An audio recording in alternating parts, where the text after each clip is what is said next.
Alright legends, welcome back to the channel.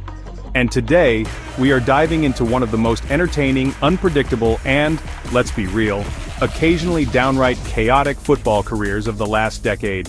Pierre-Emerick Aubameyang. From tearing up the Bundesliga to carrying Arsenal on his back, to flexing in Saudi Arabia while cashing oil baron checks.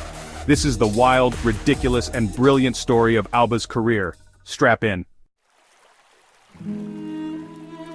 Born in Laval, France in 1989, Auba was literally born to ball.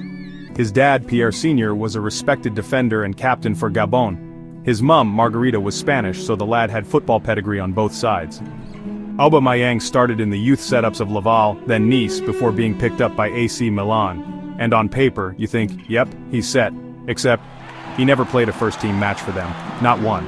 Instead, Milan sent him on what felt like a European gap year, loan spells at Dijon, Lille, Monaco, and Saint-Étienne. It was at Saint-Étienne where Auba found his stride. Goals started coming regularly. He developed that signature acceleration, and his personality started to shine. Not just a quiet striker, but a flamboyant, flashy, mask-wearing goal machine. In 2013, he was the second top scorer in Ligue 1 with 19 goals. The big clubs started circling. And then came Borussia Dortmund, signed for around €13 million in 2013, which in hindsight is an absolute steal. Under Jurgen Klopp, Auba's raw pace, intelligent movement, and ice-cold finishing found a home. First season, solid, 13 goals in all competitions. But it was the 2014-15 campaign where he really took off, scoring 25 goals in all comps and starting to turn heads.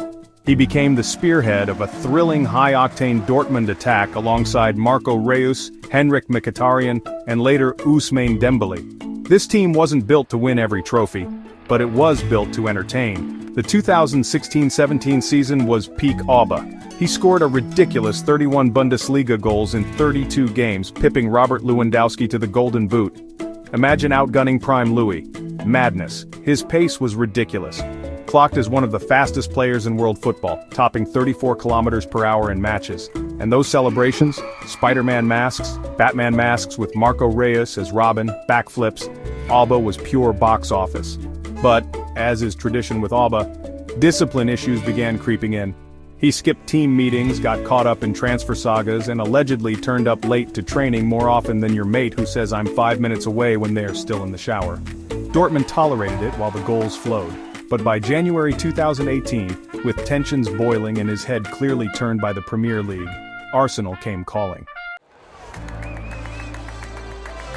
£56 million later, a club record fee at the time, and Arsenal had landed their man. And to be fair, he delivered immediately. Goals in his first 3 games and a ridiculous finishing run. He had pace to burn, clinical in front of goal, and finally gave Arsenal fans a striker they could believe in post-Van Persie. He linked up brilliantly with Alexandre Lacazette, and the pair formed one of the Prem's most underrated bromances. His best moment? Without a doubt, the 2020 FA Cup final. 2 goals against Chelsea, including one absolute ice-cold dink over Willy Caballero for the winner. Iconic. He lifted the trophy, signed a big-money new contract shortly after, reportedly £350,000 per week, and all seemed right in North London. But then, classic Auba. Discipline issues.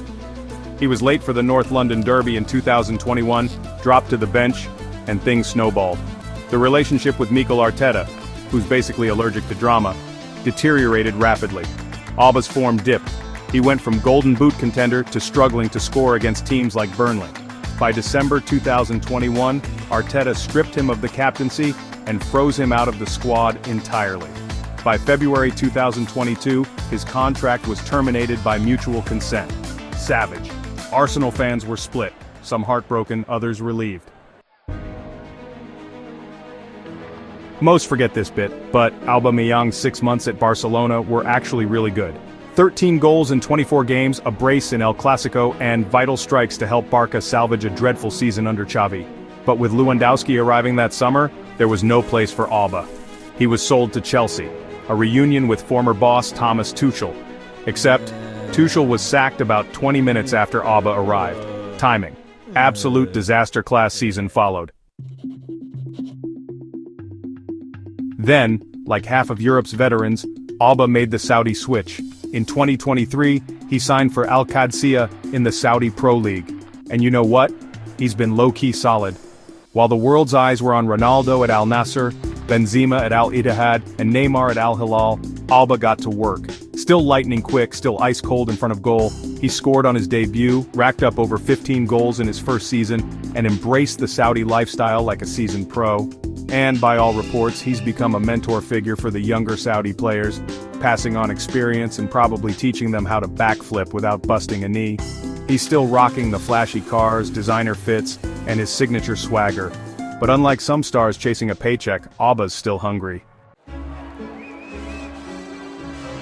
So where does that leave Alba in the football storybook? Top scorer in Gabon's history, Bundesliga Golden Boot winner, FA Cup hero for Arsenal, iconic entertainer with celebrations that'll live forever.